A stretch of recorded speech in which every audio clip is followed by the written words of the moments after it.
Michel, open your eyes, Michel. Come to me.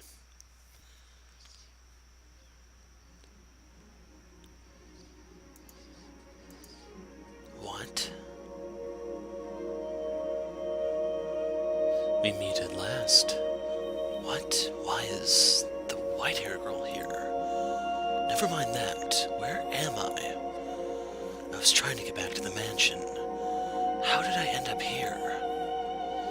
Do you know who I am? Of course I do. How could I not know who you are? Splendid. But what are you doing here? Why is there a sword in your hands?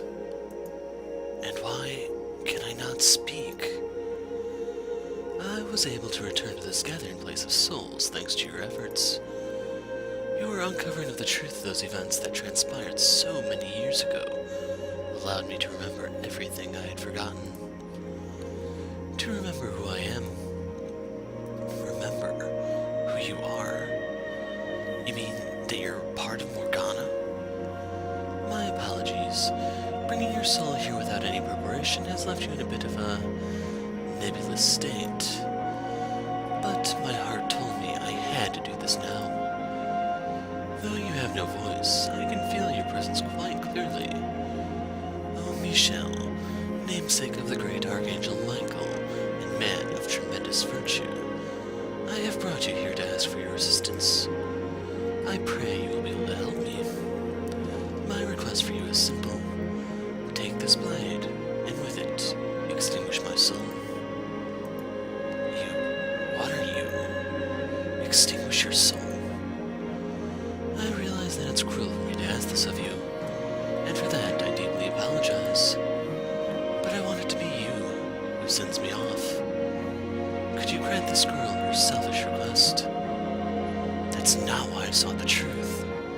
Not because I wanted to see anyone extinguished, but because I wanted to set everyone free from this mansion's cursed bonds. Because I wanted to put an end to this cycle of pain and suffering. Because I wanted to save every last person caught in this tragic quagmire. That includes you. And you're asking me to eradicate your soul? I must be destroyed. You can't tell me that after everything you've seen, you haven't realized that I have no place in their lives. Well, it's true Morgana wished for misfortune to befall them. If I hadn't been there, none of their tragedies would have taken place. If I hadn't been there, the flaxen-haired girl would have been able to let go of her yearning for her brother. If I hadn't been there, the shipwrecked merchant's lover would not have lost her place as his tether. If I hadn't been there, the ambitious businessman would not have been betrayed by his close friend. Why are you acting like this is your fault? Are you trying to say everyone would be better off without you? I was not a victim in the tragedies. I am culpable for them. Culpable?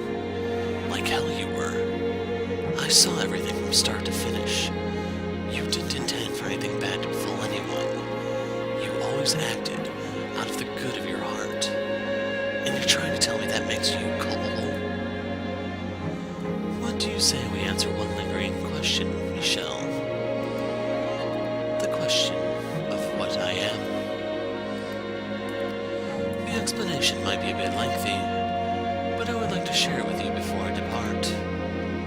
I was, as you ascertained, created by Morgana's mind as it broke down in that tower. I was born to be a receptacle for her pain, to ease her suffering. But there's more to the story than that, Michel. Upon her death, Morgana's soul was afflicted with great pain, resulting from the hatred and resentment she bore. The fact that she viewed herself as a saint only served to amplify that agony. Her identity as a saint gave her purpose in life, while simultaneously constraining her.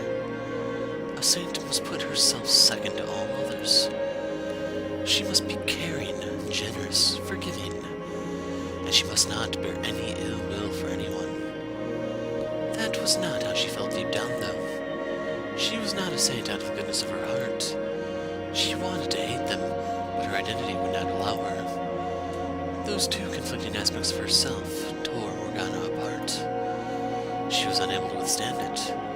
So she took all her saintly characteristics and gave them to me, carrying for others, putting herself second, being forgiving. And then she severed that part of her soul. So that's why you all seemed so abnormally pure-hearted. I was no longer a part of Morgana, but something entirely separate.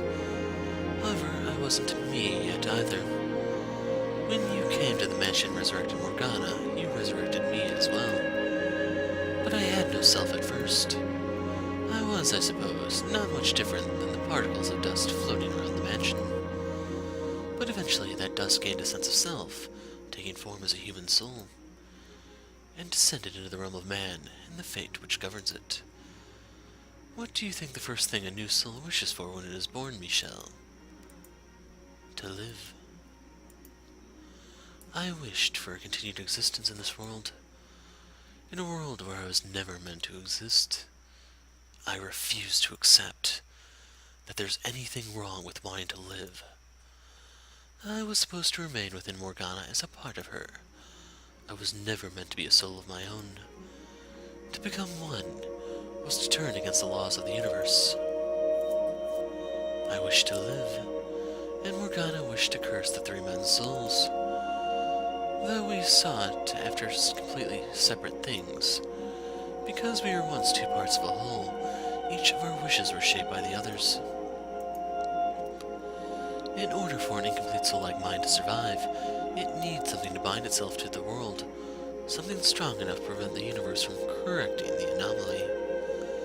And so, the wish of that anomaly gave birth to yet another anomaly, a house that sat outside the currents of time. One that could descend into the mortal realm at various times and places, and it was that house that served as a tether for my soul. You mean it wasn't Morgana's power that created the mansion, but your own wish? And why did it have to be that house that bound me to the world? Because that was where she lingered, the girl from which I was formed. Which meant that my wish, and the consequence of granting Morgana's with it, the house having attained perpetuity, served as a place for those reconstructed by Morgana's curse to return to. Furthermore, my connection with her had another consequence. I was the one most affected by her wish. As much as I may have wanted to do good, for them to be happy, my fate was dictated by her wish.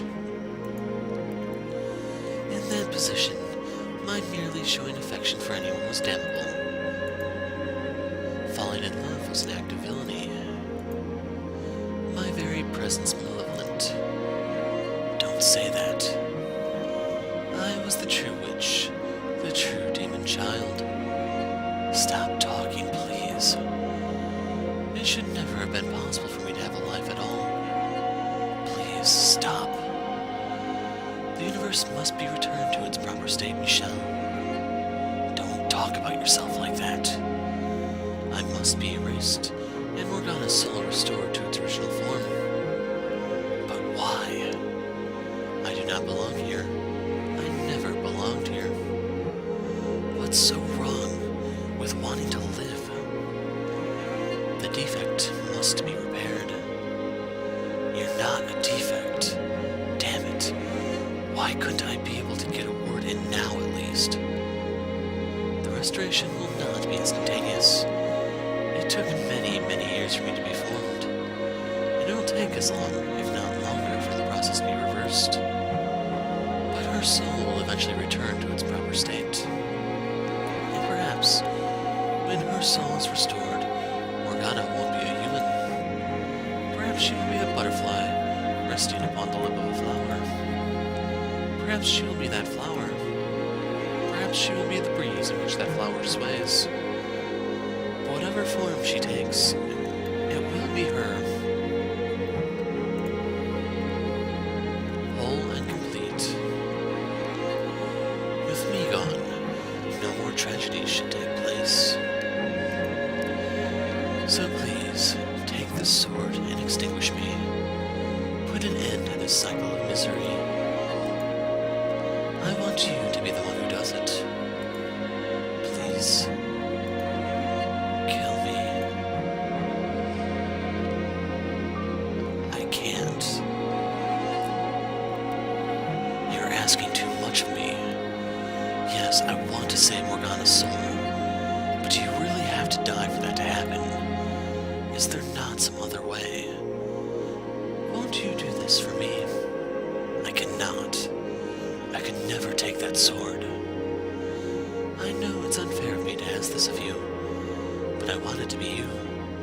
As selfish a request as it may be, I want the curtain drawn on this ersatz life by the man I admired so deeply. You admired me? Let's talk a little bit about that admiration, shall we? And where I got my physical appearance. This goes back to when I was mere particulate matter drifting about the house. While I still had no mind of my own at that point, I witnessed everything that took place within the house. And in the moment of your death, Michel, was I born. You saw my death. Your actions that day appear to me as the very definition of selfless and honorable. Your life bore many similarities with Morgana's.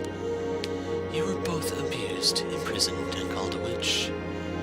But while Morgana sought vengeance, you watched your own mother burn your crucified body, and you wished for release rather than revenge. There's nothing honorable about that. I just lost all hope for myself. I expect you'll disagree with me, say that it was a sign of your weakness, but that was not how I interpreted it. Self-sacrifice being one of the core characteristics Morgana gave to me, I was deeply moved. You didn't curse those who had wronged you in life. You chose your own destruction, and I admired that strength of spirit. That admiration helped me to shape my wish, to determine the form I would take, the name I would have. That's why, whenever I gained a physical body, it was modeled after yours, with snow-white hair and ruby-red eyes. Why my name was always Michel, after the same angel from whom you took yours. I'm in no way worthy of anyone's admiration. My admiration caused both you and the woman you love a great deal of pain, and for that I apologize. But it also shows just how much I wanted to be like you. I would ask you, if you were so kind, to consider this a great favor for a starry-eyed little girl. A girl who, quite literally, idolized you to her very soul. Don't. I couldn't ask for a greater honor. How can you tell me that?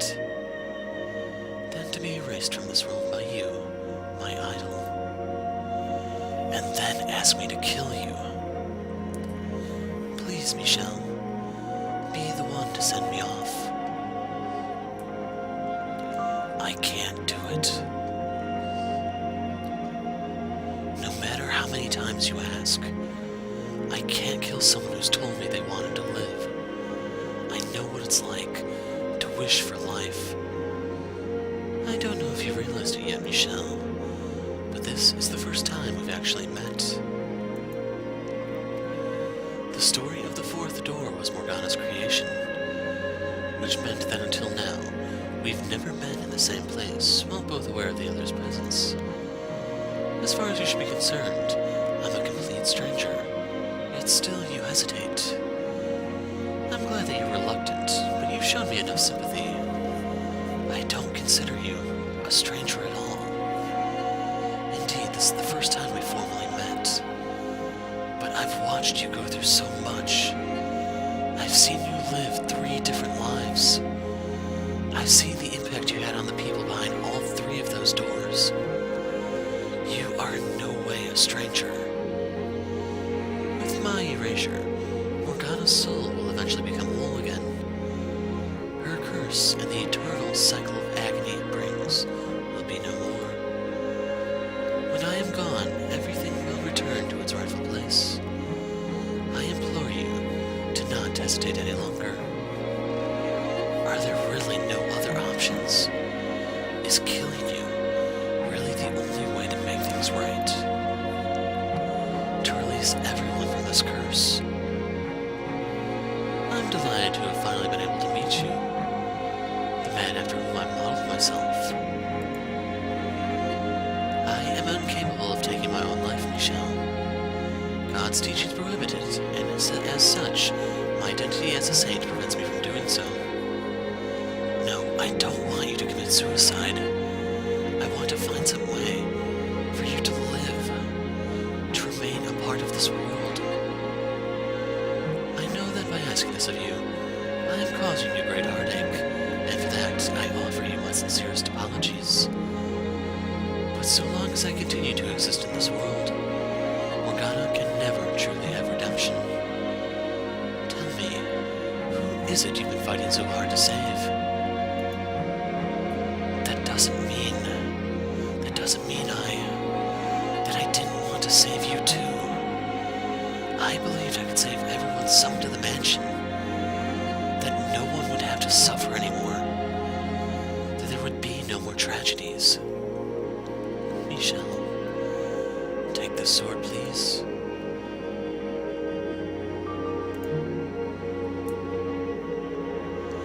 Worry not, Michel.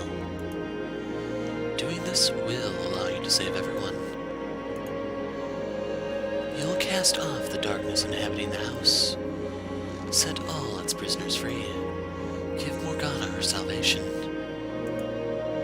and give me mine as well. Extinguishing my soul will be my salvation.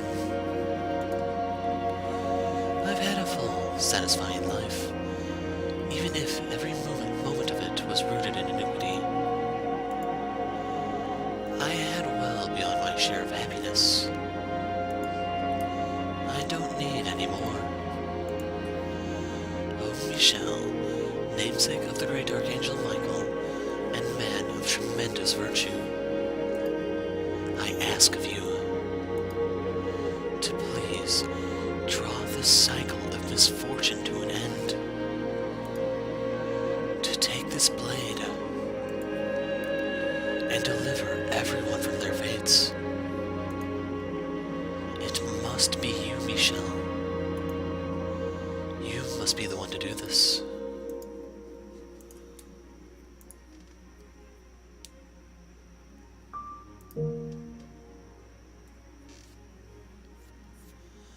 Thank you, Michel, for having the strength to do what must be done.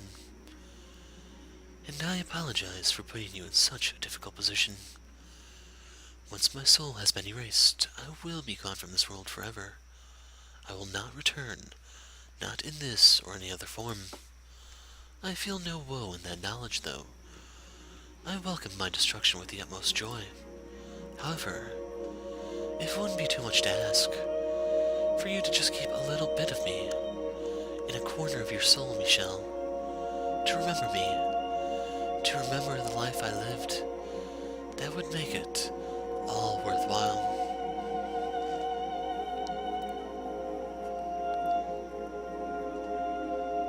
Thank you, Michel. You may very well be a genuine.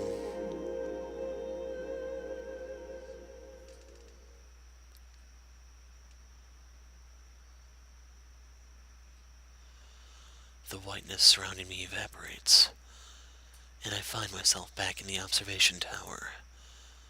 I can still feel in my hand the impact of the sword piercing her breast. Damn it!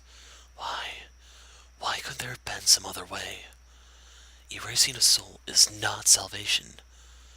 God, damn it all. She deserved better. So much better than that. No, now is not the time to grieve. There's work to be done.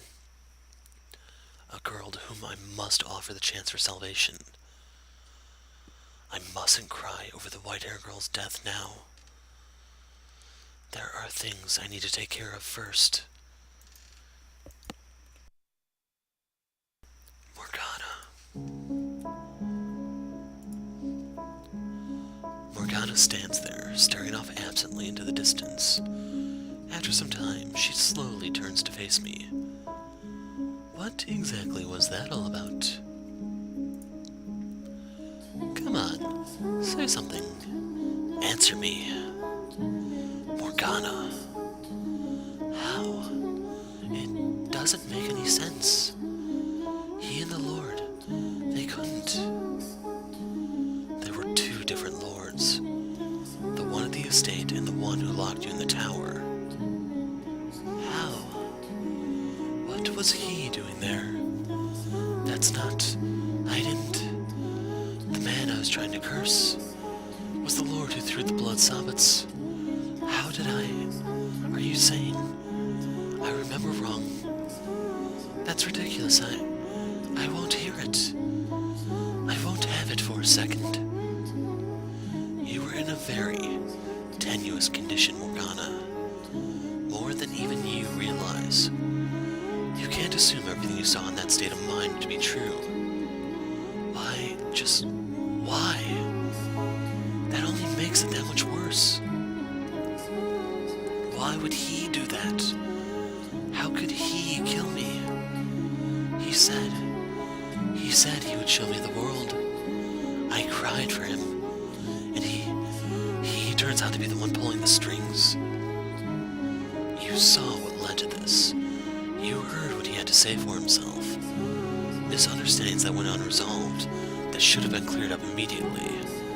What he did was wrong. Indefensible as far as I'm concerned. This all could have been avoided if he had told you everything.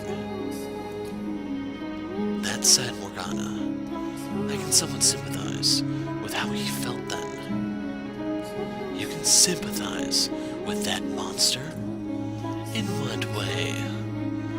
He loved you, sincerely loved you. And to be the target of such a vitriol from a girl he cared so dearly about, to be mistaken for someone else entirely, I can understand how that would have hurt. It doesn't matter. That doesn't change anything. Like I said before you started all this, it doesn't change anything. Does this revelation change what happened to me? Does it make me any less of a hate-filled witch? What does it matter if he had his reasons? What does it matter if he's not who I thought he was? It doesn't change the fact that I despise him with every fiber of my being. It's time to let go, Morgana. I met with the white-haired girl. I know her true nature. That's not me. You're right. I can definitively say that you and the white-haired girl are one and the same. However, I can't say with certainty that she was a part of you. A creation of your broken spirit. The fact remains that she was closer to you than anyone else, in every sense of the word. Can you see the situation you're in, Morgana? The terrible, tragic irony of it all. You've cursed yourself along with everyone else. You brought ruin to a life of your own creation numerous times. You murdered yourself. It's time to let go, Morgana. There's only pain to be found in continuing down this road.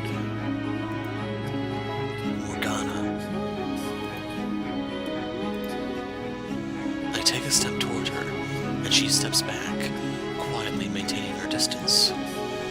I can almost hear trembling in her voice as she says, "Stay back. You stay away from me. You have nothing to be afraid of, Morgana. I won't hurt you. I said stay back. Stay back, you. I bet you think this is hilarious. That I'm blind and a fool. Morgana. Yes. Good on you, my dear. You've revealed my big secret. That I'm a feeble-minded little girl with a poor memory. You've uncovered the truth of my death. Discovered the white-haired girl's true identity. I always presumed she was you. How foolish of me.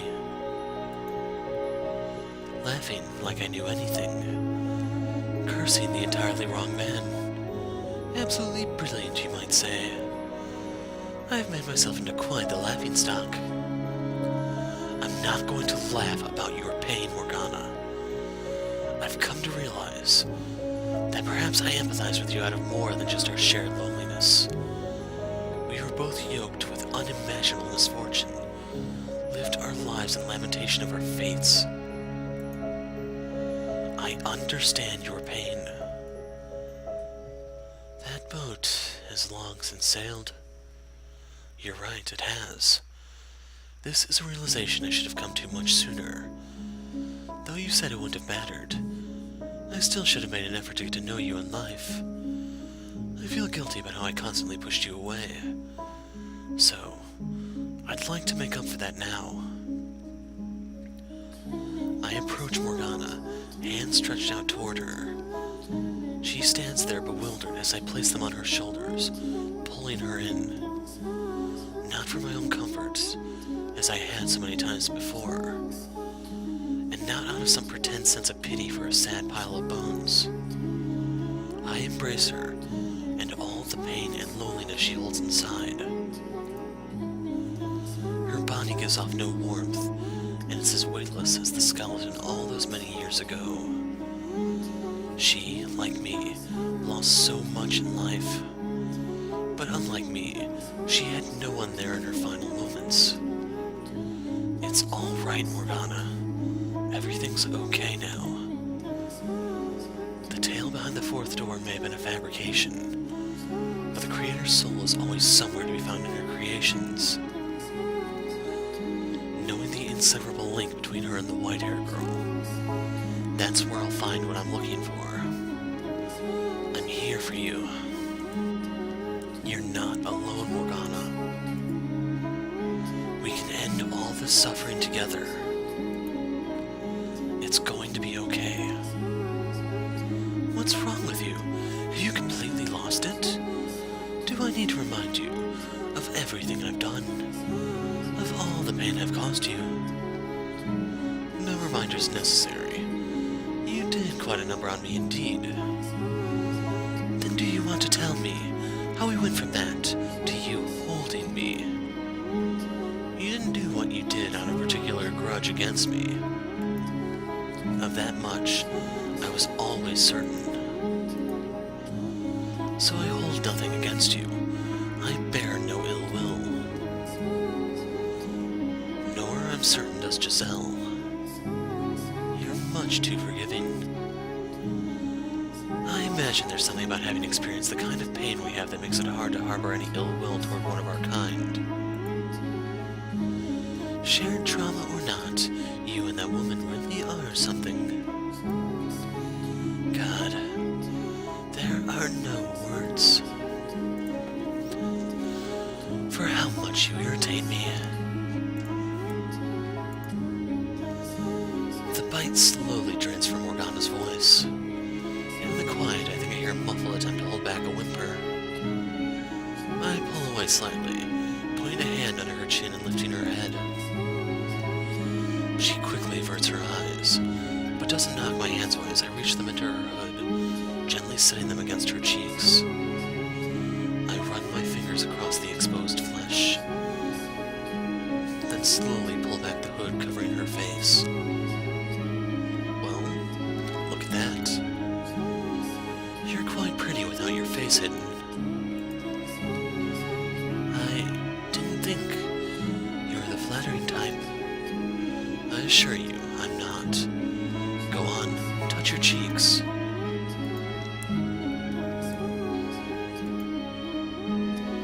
Now this is the girl you were always meant to be. If Morgana had a less harrowing life, this is probably what she would have looked like at 16.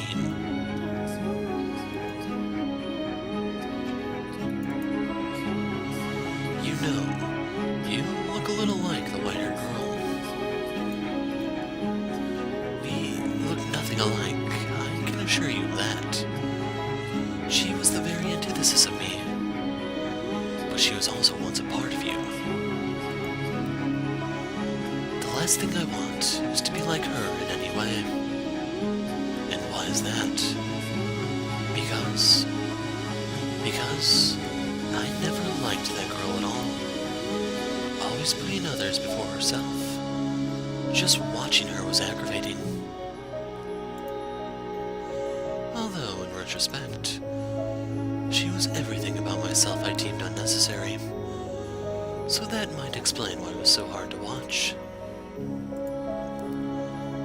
Also, I was so sure she was you, which made it all the more frustrating.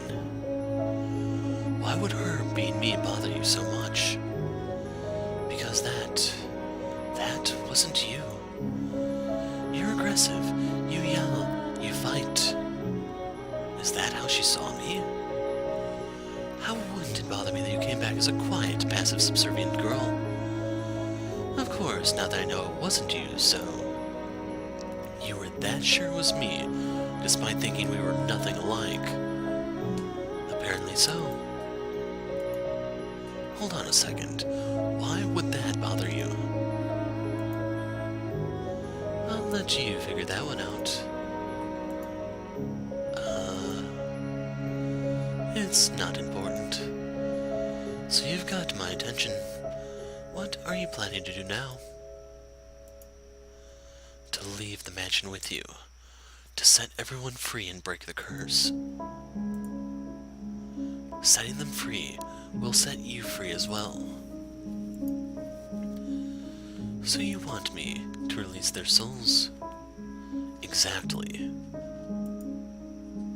Just so you know, I haven't forgiven them. My hatred isn't just going to vanish like it was nothing. I'll never be able to forgive them completely. But, you're right. This has gone on long enough. Morgana. I'm not even sure what I'm doing anymore, and it's all your fault. So sure, I'll release their souls. I'm glad to hear it.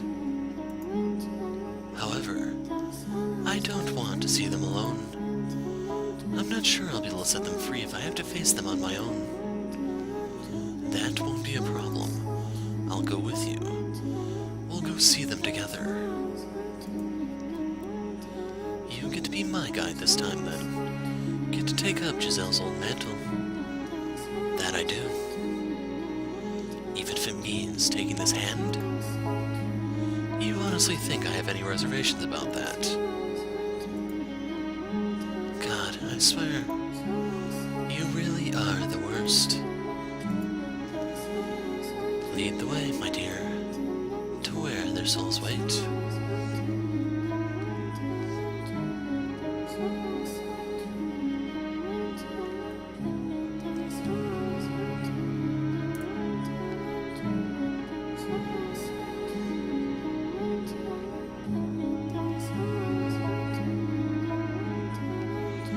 Hand in hand, we travel the cursed mansion's corridors.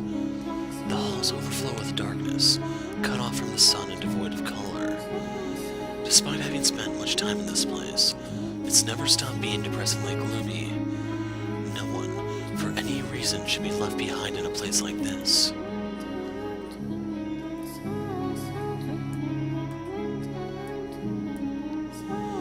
We cross through the living room, making our way to the back garden door.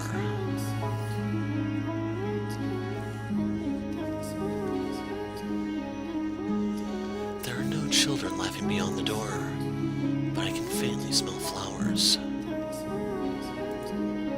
Michel, what am I supposed to say to them? If nothing comes to mind, you don't have to say anything. I get the feeling they'll have something to say to you, though. So if you would, try to hear them out.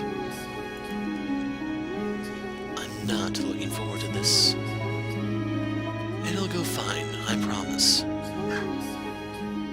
Nothing that happens could possibly make things worse than they already are. The only way to go from here is up, so up we go. Let's go then, I suppose.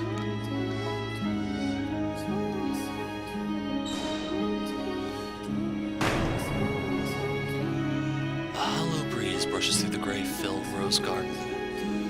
The shadow standing there turns toward us. It gradually starts looking more and more like the young man it once was. Morgana. It's okay. We're here to free your soul. Michel. You forgive me for what I did, Morgana? No, I don't. All this means is that I'm done cursing you. Either way, thank you. I know what I'm doing here now. Or I guess I remember what I'm doing here. I deserve to be cursed after everything I've done to you. It can't have been easy, that's for sure. I'm sorry for all the pain I caused. What's done is done. I guess. Still, I wasn't lying when I said I wanted to be friends. I meant it. I really did. I now know why you did what you did. Why you sold me out. Some people might say you had no other choice, but as the girl you actually sold out.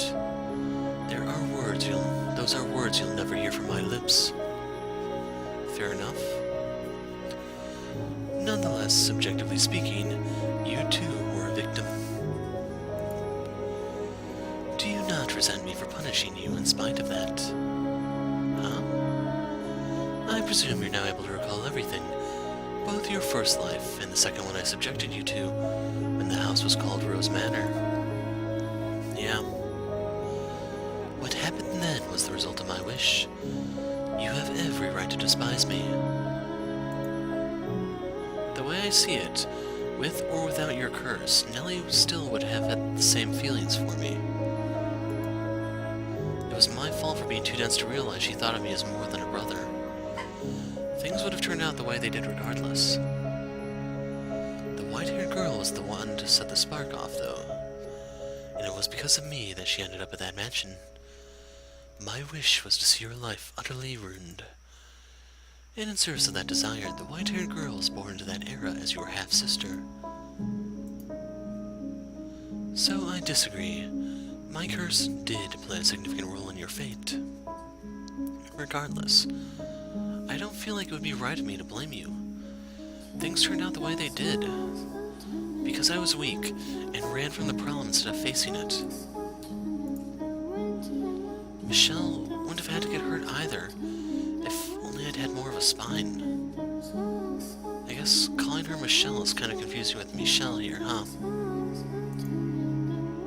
How should I refer to her then? Girl Michel, maybe? Creativity is not your strong suit, is it? She wouldn't happen to be around, would she? She has departed from this world. Or perhaps it would be better to say, she's returned to her rightful place in it. The girl you know as Michel is gone forever. That's too bad. I was hoping I could apologize to her too. I believe you made your feelings quite clear. Not that she would hold it against you if you didn't apologize. That's simply her nature. Well, Morgana, I'm so sorry for everything. I'm going to free your soul from the bonds of this cursed mansion, after which it should return to its rightful place. Okay? But before that, I've got one last thing I'd like to say. To you, Michel. To me. It was a little hazy, but I did kind of get to see what you were up to until just a little while ago. If you hadn't done what you did for me, for Nellie, for Morgana, for everyone, I'm not sure I would have been able to work up the guts to apologize. I'm pretty sure I would have still been convinced I wasn't at fault. It may not have been real, but your effort wasn't in vain. Thank you. You're welcome. Well, I guess this is goodbye. Farewell, Mel. Until our souls cross paths once more in the boundless sphere of fate. Goodbye, Morgana.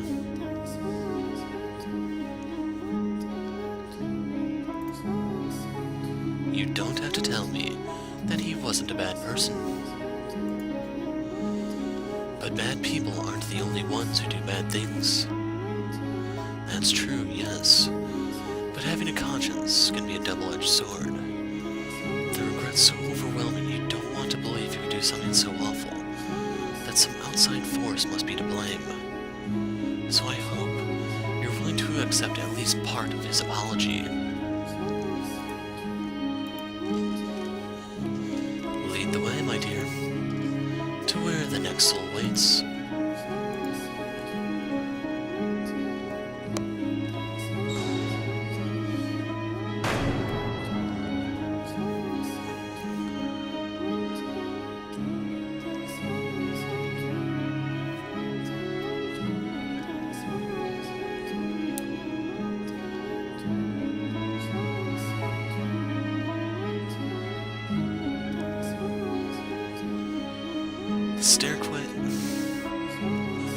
The staircase leading to the cellar is quiet, the air still. No sounds of flesh being devoured, no stench of blood, just darkness reaching ever downward. I'm going to have to ask you to go in first this time. I don't mind, but why? I'd rather not be skewered. It'll be fine, I'm sure. I doubt he'll attack. I can't say I'm anywhere near as confident as you.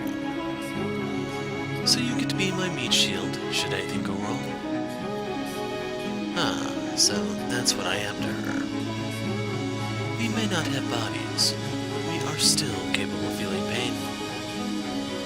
You don't have to remind me. I have to say, I'm surprised you actually made it to the top of the tower. Is that supposed to be a compliment? Half and half. Regardless, don't assume you're safe just because you're already dead. If he were to attack and destroy your soul, you would be erased for all eternity. There would be no coming back in any shape or form after any amount of time. Just something to keep in mind. I'm not worried. We shouldn't have any trouble talking to him. If you say so, then off we go.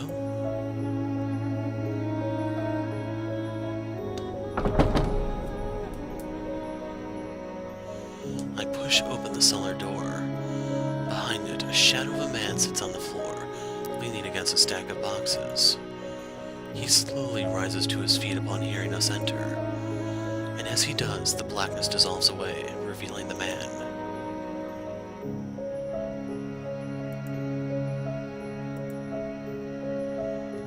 I almost didn't recognize you. Your face, it's not how I remember. It's back to normal. I see. So you weren't a witch. You were a pretty human girl. You look a little like the blind girl. No, I do not. Not one bit. If anything, he looks far more like her than I. White hair, red eyes, they even have almost the same name. I think comparing her to a large, dour-looking man is a bit disrespectful. Don't pretend you look any more approachable. He's not even half the man you think he is. Was that really necessary, Morgana? He is a man. He's indisputably a man. No matter what reason you have to claim otherwise. Actually, can angels be male or female? Can you please cut it with the angel thing already? So, what brings you two down here? We're here to free your soul. You're forgiving me? Absolutely not. However, I've decided there's no point in punishing you any further. I see. You are, in no uncertain terms, one of the most evil men I've ever encountered. I can hardly argue with that. Should you so desire, I can eradicate you. Morgana, what are you? Let me finish, Michel. instead of letting your soul return, I can erase it. Your existence is a scar on the world. The allure of killing is too strong for you to resist. Even without my curse, you would bring pain and misfortune on others. You're right, and that would probably be for the best. The world would be better off without me. And I know that. I do. But I don't want to disappear. As you wish, then I will release your soul. Before I go, allow me to burn this into my soul. You must resist temptation if you are to blend in. So in my next life, I won't be a killer. I suppose it's worth trying. Do your best. I will. Farewell, Yukimasa. Until our souls cross paths once more in the boundless sphere of fate. Farewell, Morgana.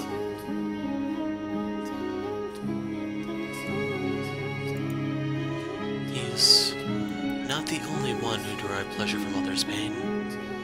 Morgana. It's strange. Setting them free, I both feel like a weight's been lifted. And like I'm the greatest villain of them all. Perhaps by forgiving them, you can come to forgive yourself. But if I forgive them, what does that make everything I've done up to now? The first step toward moving on. Could you forgive those who wronged you then? The woman who tormented you, your brother who made a mockery of you, your eldest brother who took your life, your mother so unwilling to accept you she burned you at the stake, the villagers who falsely accused you of being a witch, your father who raped the woman you love. Could you forgive them? If they were willing to repent. And if they weren't, what if they showed up intent on causing you more pain than I suppose I'm not acting much better than any of them right now. Let's go. We have one more soul to set free.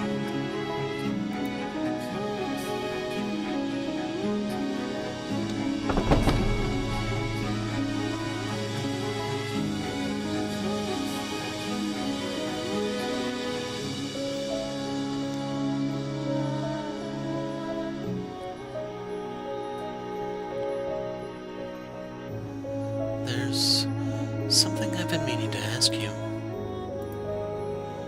Is Giselle really there with you? Because I can't sense her at all. If she were in the mansion, I would know, but I can't feel her presence anywhere. Be honest with me, you can't feel her either, can you? Are you sure her soul hasn't been extinguished? She's here, I'm certain of it, lost somewhere deep in the mansion's darkness. Once we've purged that darkness, she should be free to return. I have faith in her. I see. Well, I'm not sure how much this means coming from me, but I hope you see her again. I will, and thank you. I'm actually rather fond of her, Giselle. Although I suppose it's hard not to get a little attached to someone who you've spent several hundred years with. Just attached? Giselle, she's fairly fond of you herself. I can only hope.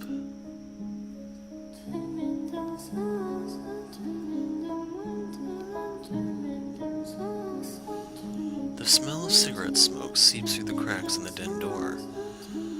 It's perfectly quiet behind it, however. No chatter or clacking of billiard balls. Morgana appears slightly reluctant to step through the door. Or perhaps she's tense. Shall we?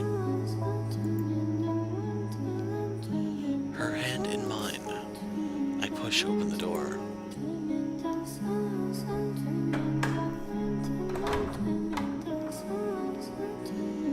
A shadow is perched on the edge of a dark green rectangular table. He freezes for a moment when he hears us enter, but quickly finding his composure and marching toward us, determination in his step, the shadows dissolve, revealing the man. Morgana. Your face, it healed. It did. It's been a long time coming. And would you look at that? Not a letdown. Was it him that healed you? Yes, it was him. Well, I'll be. I was always hoping I'd be the one to have the honor. You lost that qualification when you... Yeah, I know. I'm the one who made you into the witch. The one who killed you. I don't expect or deserve your forgiveness. I'd still like a chance to make amends in any way you wish, even if it means being cursed for all eternity. I'm here to release your soul. Once that's done, that's it for me. No curses, no forgiveness, nothing. So you're cutting ties completely. Damn. Truthfully, I had no idea how you felt about me. But that ship sailed long ago. Far, far too long ago. I know. Nothing can change how I feel about you. Not anymore. I bet. To release your soul now. Could you hold off on that a moment? I don't expect you to reciprocate or even accept, but if I don't put my feelings into words, I'll never get them through to you. I think that's how she put it anyway. So I asked for this one last chance to put them into words. Morgana? Fine. White hair, my wife. Michel, whatever. Something about that name always felt off to me. I could never shake the feeling that calling her that was somehow wrong. When I first saw her, first saw that smile, I was dead certain that she was always what I had been missing from my life. That I had finally found what I'd been searching for. Because I felt you in her, the memories of you ingrained in my soul. You should know better than anyone that we're nothing alike. That girl wouldn't say anything remotely impolite even if you held a knife to her throat. You're right, you're nothing alike. But you both got this aura about you that drew me in. Your soul's aura. I loved you dearly, Morgana. I've got no right to ask anything of you, I know. Or could you? Maybe smile for me. Just once is all I ask.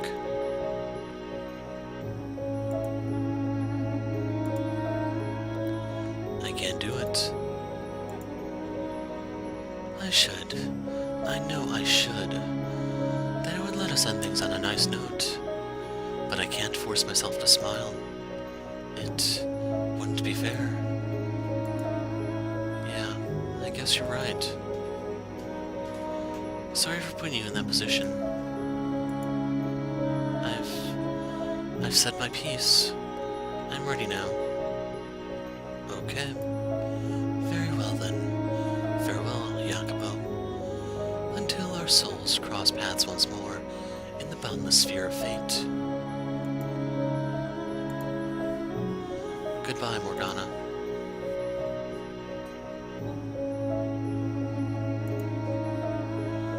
You couldn't have done anything more for him?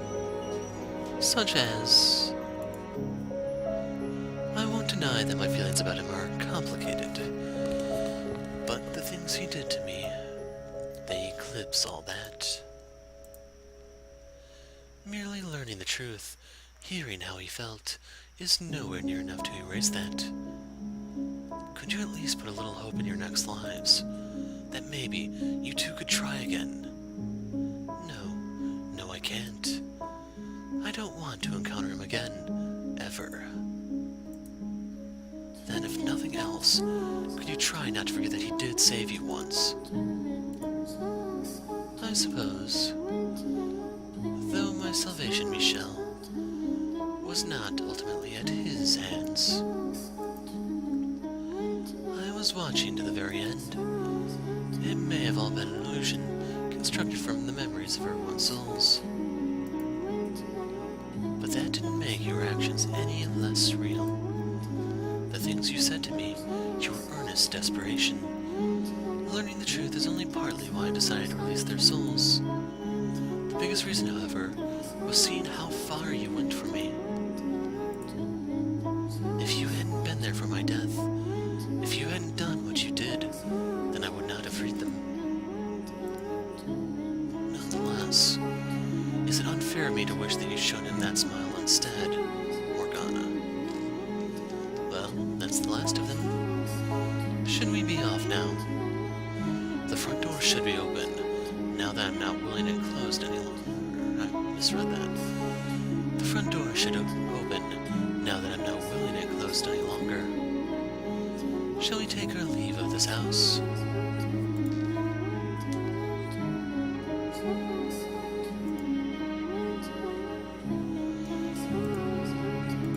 Create a save here, trust me. So right here is your ending choice. We're going to do Let's Go later on because there's additional scenes you can trigger. But for now, we have to pick up the last person in the house. There's one more stop to make. There's still one more soul that needs releasing. Be my guide.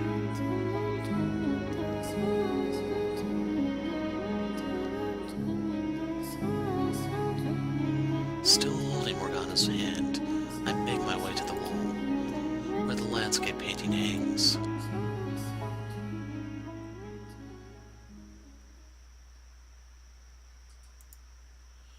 You told me to come back if I ever figured out your name, Georg.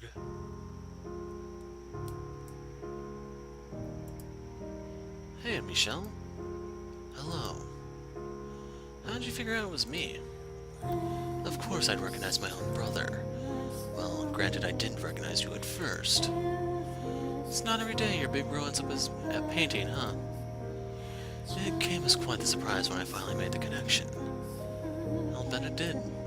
Hold on a minute. You two are brothers? I assumed you knew. Hello there. Quite the companion you got there, Michel. So what brings you two to my little corner of the house? I've decided I'm going to extinguish the mansion. Oh, really? Well, isn't that something? You act like I just told you what I'm having for supper. This place is going to disappear forever. Well, yeah, sure, but what brought about this? I've lost interest in cursing them. Now that's some good news. You seem to get along surprisingly well with her. Time out the hoo-ha and nobody else to talk to, that'll do it for you. Not that she ever gave me the time of day much. You expect me to stand here and listen to you yammer on for hours on end. The only thing you're good for is tossing rubbish into. Wait, so she was the one who put the master bedroom key in the painting? That she was? Just tossed her right on into you without even asking. Why would you get rid of the key to my room? I had no use for it, and being in that room always made me uncomfortable. It has this terrible warmth to it. I couldn't stand it. Sure glad she only tossed the key, though. Would have been bad if she'd thrown me out with it. I didn't see the need. I did find it curious there was a soul here I hadn't summoned, but you were ultimately harmless. So I simply pretended you weren't there. So she ignored him for hundreds of years. I understand now what you meant, Michel. When you said this world didn't belong only to me, your brother was able to find his way here, because it's a place deeply bound to your soul. I'm no expert on none of this spiritual stuff. All I know is one day I was just here. Here and full of regret. So if I had to guess, I'd say I probably ended up here because I wanted to be somewhere I could feel you, Michel. Georg, would you be so kind as to let me apologize? I know quite well how sorry you are, and you've already apologized once besides. I went years not seeing you, not hearing from you, not having any idea what you thought about me. So when I got that painting, it was a huge blow to me emotionally. But talking to you again has reminded me what kind of person you really are, Georg. You didn't mean to hurt me. Nope. Honestly, I had no idea what I was doing. Mom said paint it, so I painted it. And when she told me she sent it off to you, I didn't really think anything of it. It never even crossed my mind to think about how you felt out there all alone. The kind of pain you were going through just because of the way you were born. When you're not the one on the receiving end, it's easy to be completely blind to your own actions. It never even occurred to me that we'd essentially exiled you, Michel. Not until it was all over. Really, all I can say is, sorry you got stuck with such a dope for a brother. All I had to do was think about it for 2 seconds, I would have realized what we were doing. And you know, at the time I thought, what's it matter if you're a guy or a girl? You're still you. But I was wrong. It's not that simple.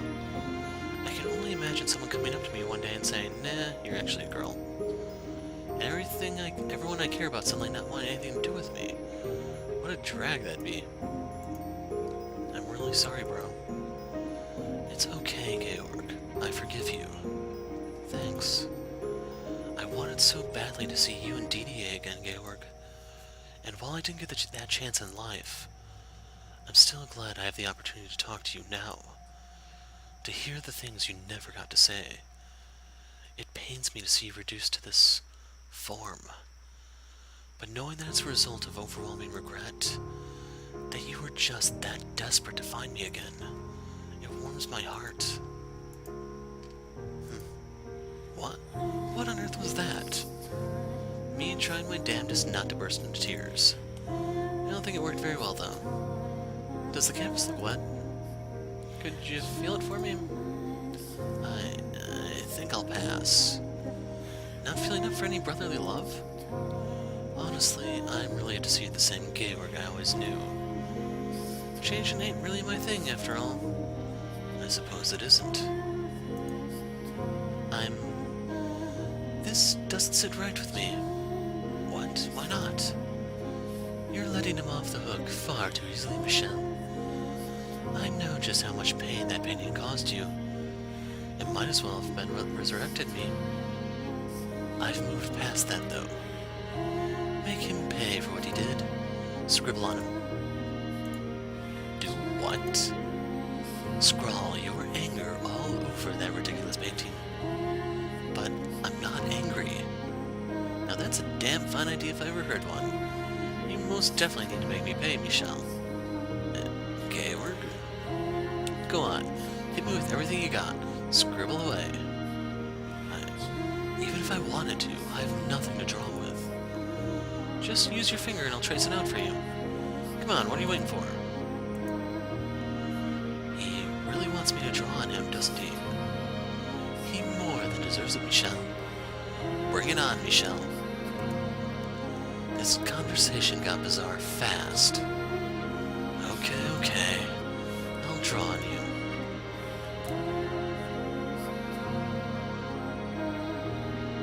Oh my. Now that is downright ghastly.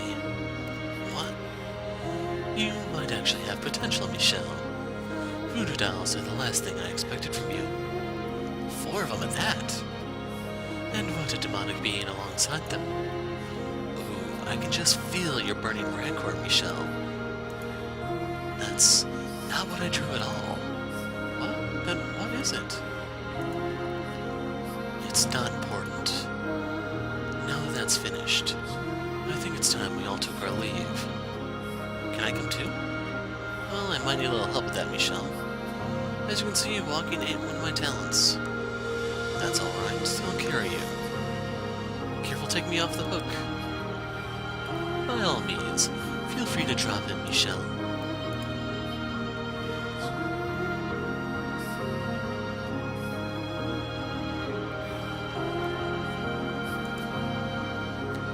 I must say, that is a rather amusing sight.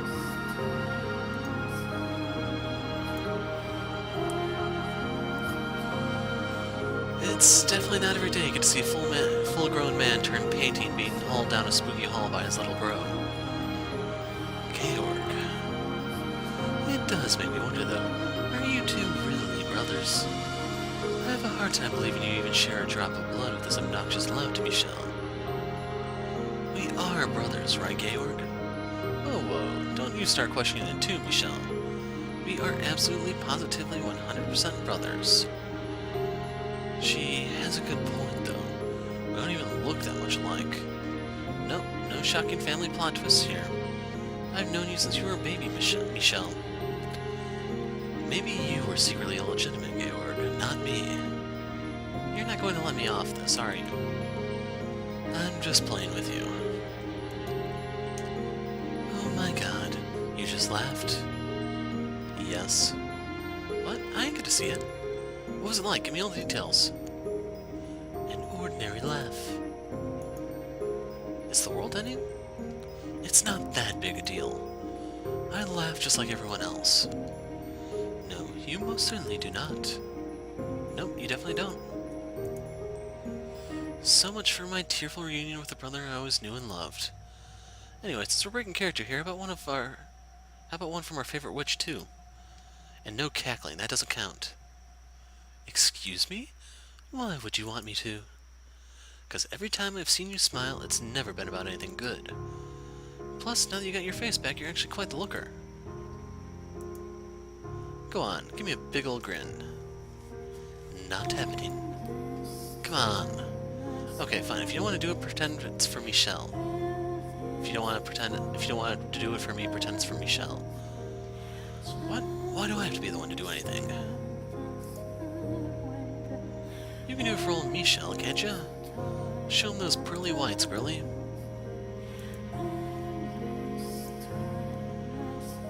Oh, if you insist, I suppose I can smile for Michel, but only him. Excuse me? Was that supposed to be my voice? Because I do not sound anything like that. Look at you, all puffing your cheeks and red in the face. Georg, try not to tease her too much.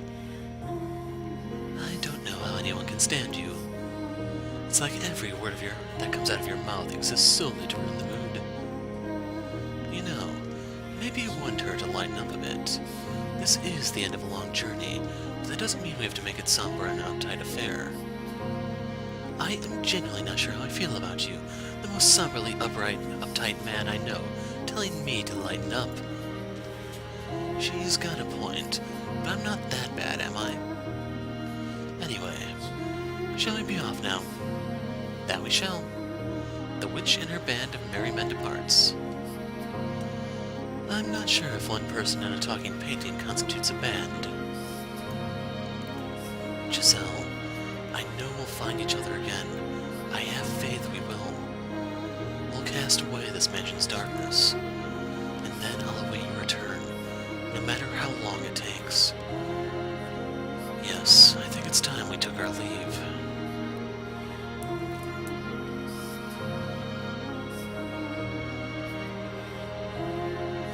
Having finished what we set out to do, and retrieve Georg as well, we make our way to the mansion's entrance hall. A large door stands there firmly shut, holding in the darkness as it has for countless generations.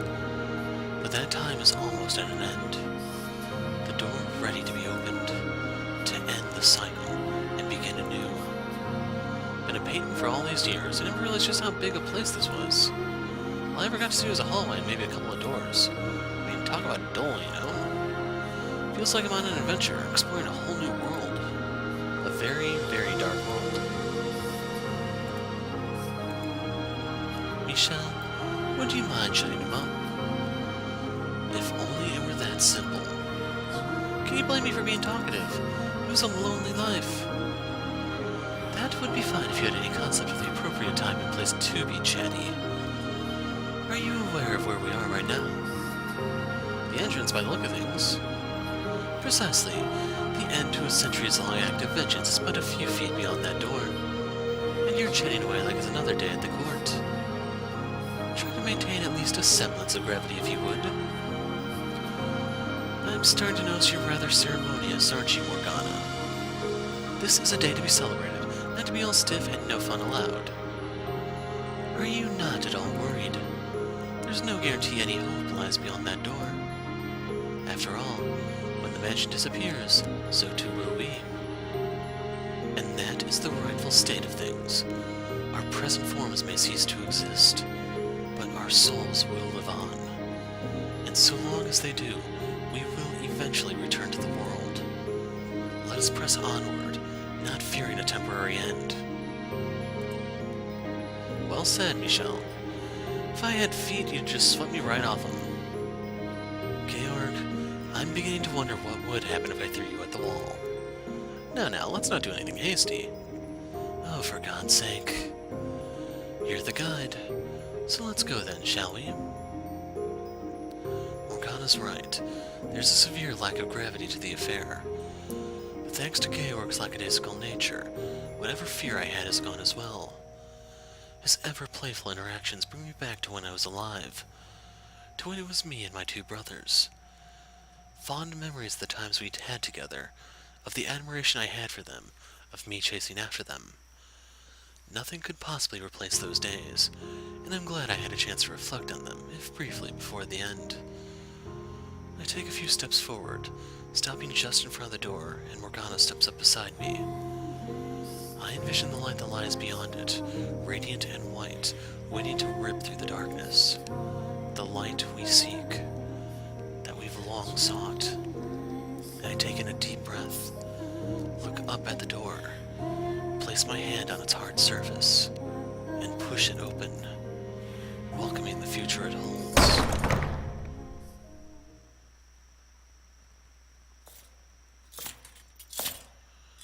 Burn the witch. What?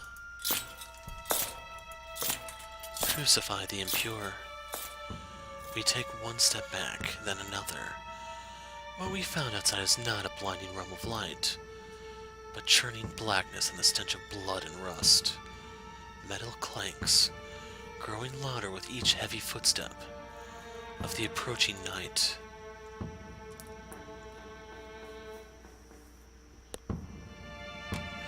Death to the unholy. 3 days and 3 nights hanged upon the cross, purified by the fires of heaven. Death. What's going on? I never summoned this thing. Even though we were no longer holding hands, I could feel Morgana trembling. She's no longer the witch, the once absolute ruler of this domain, but a frightened young girl. Placing my arm around her shoulders and pulling her in, I stare half dumbfounded at the night. It is our holy duty, as knights of the church, to deliver punishment unto the heathen who made a pact with the devil. The night draws nearer and nearer, its movements sluggish but constant. DDA. Wait for real. Crucify the witch. Cast judgment upon the demon. The word witch comes from the delirious, vengeful phantom's mouth. Proves far more distressful for Morgana than me. Whoa, hold on. What's D doing here? Please, come to your senses, DDA. I know it's you. Judgment, crucifixion, execution. No, I'm not a witch.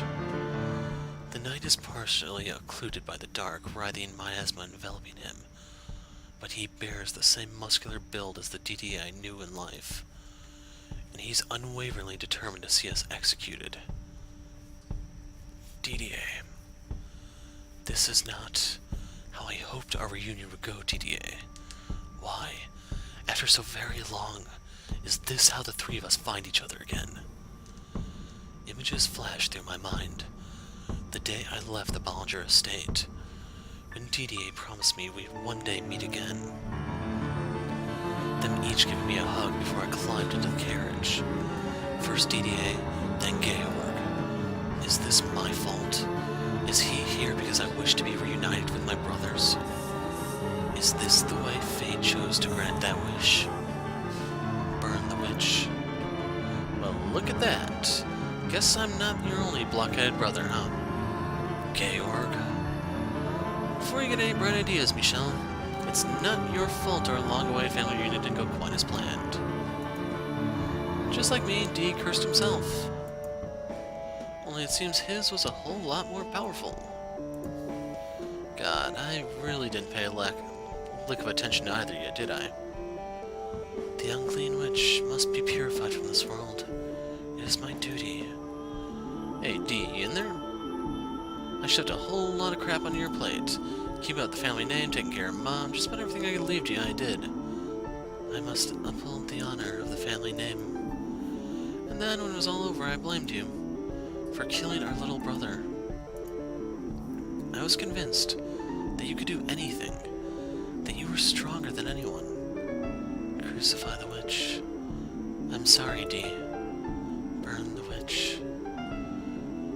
He continues his plodding march forward, seemingly unaffected.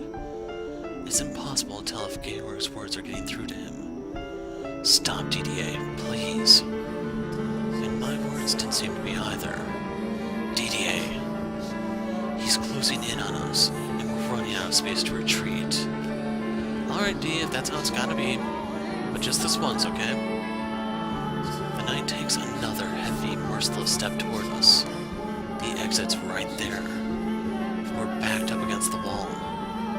The end was almost within our grasp. Yet it seems so hopelessly far away now. Please, DDA, don't do this. I know you don't actually want to hurt anyone. DDA.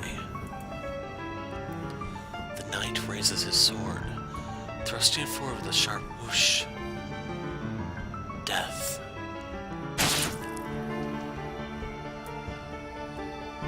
But then, breaking free from my grasp, the painting leaps into the air. I'm really sorry. You got stuck with a pair of adults for brothers. Georg. The next second, my eldest brother's blade pierces Georg's. Pierces Georg. Georg! Georg! His form wavers momentarily before fading into the darkness, his voice lingering behind. Don't worry about me, Michel. I got my share of redemption already. I know it can be a bit of a pain. But do for D what you did for me, would you? Now go on. Call out to him. Suck in a big old breath, and call out to our brother with everything you've got. Georg?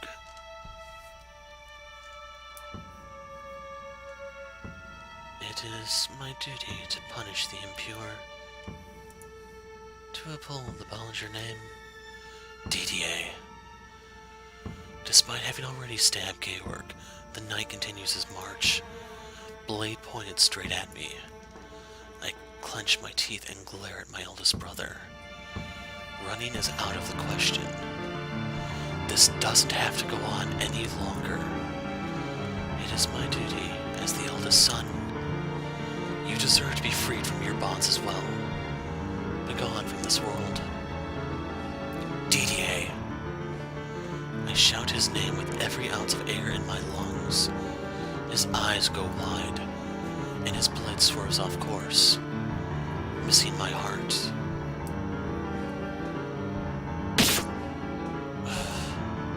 And piercing my gut instead. DDA, it's okay. You can let go now. It's not your responsibility anymore. You have no duty to anything anymore. DDA. I reach out a hand for my brother. Blood spills from the hole in my abdomen in rhythmic spurts, and I can feel something hot rising in my throat. But that doesn't stop me. That doesn't stop my hand crawling through the air toward him. He's my brother. I have have to do whatever I can for him. Free him. Bring him back. Didier, there's nothing here. In need of your judgment. With shaking fingers, I clasp my brother's arm. I squeeze, holding on with what vigor remains, and give another shout. Look me in the eyes, Didier. Please. Hear my voice. Hear your brother's voice. I can't stand to lose anyone else. If you don't come to your senses, then Georg's sacrifice will have been in vain. It's time for you to break free, for all three of us to be free of the curses we placed on ourselves. Didier, please. I hear a sound that's somewhere between a grunt and gasp. My vision's gone blurry, so I blink hard several times, clearing my eyes to get a better look at him. Didier. I see his face, twisted in anguish. Michel.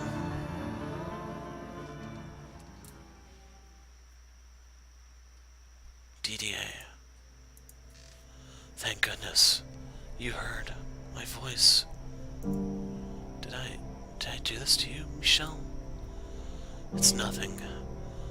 I've made the same terrible mistake once more. Didier. I caused you harm, attempted to take your life. It's all right, Didier. Michel, release yourself from the chains that bind you. But those aren't your duties anymore. You don't have to protect the family name, or uphold the order's standards. You can do as you wish. Punish me for my wrongdoing. Please, Michel, punish me. Didier, cast judgment upon me. It's all in the past. Judgment is not necessary for anyone. That doesn't change what I did. I killed you. I hanged you from a cross. I must be made to pay for my sins. Punish me, Michel. I implore you. Didier, I think I know now why you never removed your helm that day. Why you remained silent for the whole ordeal. Michel, you were crying, weren't you? Weeping for me. Your tears are atonement enough for me. Michel, you bore a great deal of responsibility in life. As the Bollinger's firstborn, you were obligated to protect the family's honor. And as a knight of the church, you were tasked with the duty of my execution. You had no other choice. I sincerely believe there was nothing else you could have done. I bear no grudge against you. No resentment for the decisions you were forced to make. And I certainly don't curse you. Let's just forget it all. It's long over and done. Still, it was a mistake I never should have made. I took the life of the purest soul I know. There was no honor in that. Didier, I put protecting the family name above protecting my actual family. You trusted me. You believed in me to the very end, and I killed you. I knew what I was doing. I knew you weren't cursed. I knew you weren't a witch. I knew you weren't a demon child. You were never unclean. You're my brother, your family. And I robbed you of your life. There's no one in this world more unfit to be a knight than me. You don't have to be a knight anymore. You don't have to be the Bollinger's firstborn son. Deciding not to wear those labels won't make you any less the brother I always loved. I'm honored to have been born into the same family as you. Michel, there's something I never had the chance to tell you, Didier. All my life, I looked up to you, admired you, and I still do, even now. If there's a next life awaiting tears again, DDA. Would you mind if I wished for that? No, no, of course not. Please do. And I hope you'll allow me to wish for the same. I love you, Michel. My dear little brother.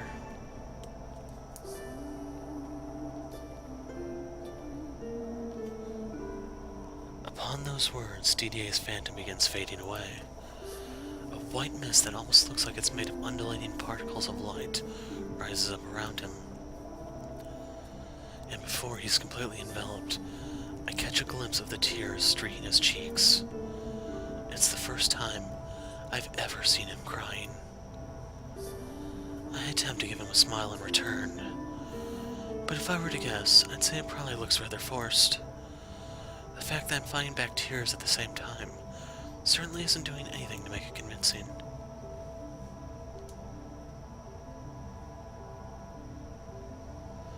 Before he's completely faded away, I wrap my arms around my brother's shoulders, much like he did for me on the day of my exile. Not as an eternal farewell, but as a promise that we'll meet again.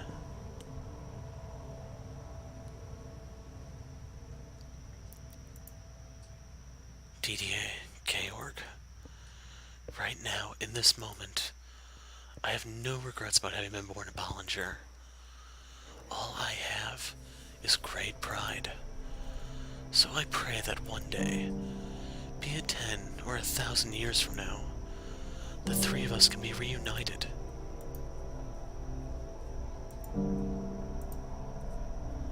I've got a number of things going through my mind right now. Morgana. I'm just not sure how to put any of this into words. Don't worry, those words say everything. You can cry if you want. I won't mock you, I promise. No, I won't cry. I'll save my tears for our reunion. Oh, that painting, it didn't have to get itself destroyed. He'll be fine, I'm sure. I have faith. And as you know quite well, wishes do come true. Would you mind giving me a hand, Morgana? I'm going to need a little help getting back up.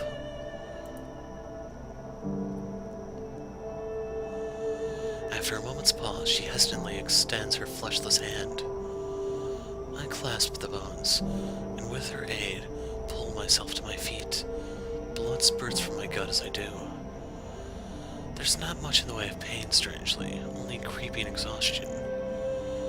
I feel like my legs will give out if I so much as give them the chance. Landing on Morgana, we make our way back to the entrance. You're not going to disappear, are you? Don't worry, Morgana. I won't disappear. Alright. Let's open the door. Together. Bring light into the world of darkness. Move forward. Start anew, brighter. Let's...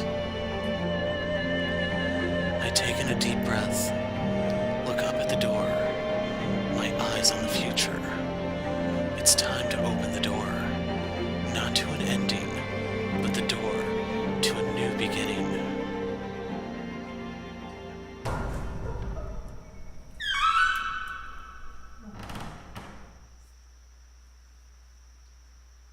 May the world that awaits us be filled with light.